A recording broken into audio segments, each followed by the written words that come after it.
I'm Julian Sands, and I'm an English actor.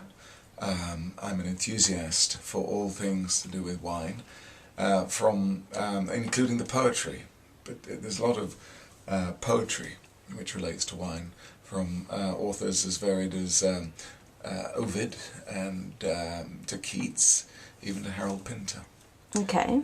I'm sitting in my larder where the reserve sacrament lies, because we were in the cellar, but it was too cobwebby for the camera person, and too damp and dank, and they were threatened by the presence of newts. So we've come up here. And what bottles have you got in front of you there? Some of my favourite, everybody's favourite, Latour, that would be my desert island wine.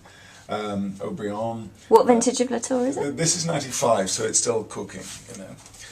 It would be delicious, I'm sure, but it will be delicious in another 10 or 15.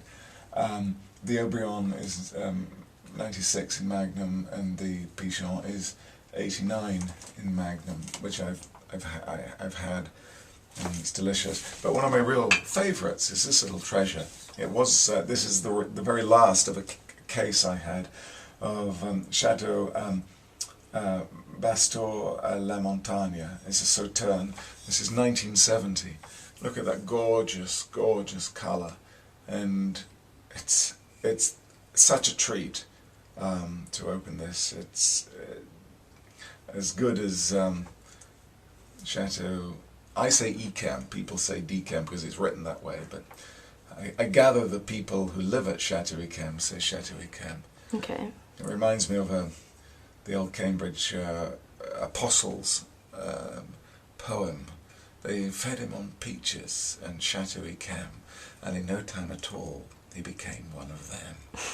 So we've just had Christmas. What have you been cracking open for the festive season?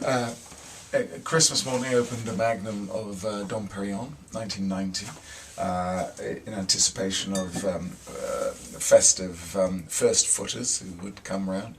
But very few visits, so I drank most of it myself, and it was delicious.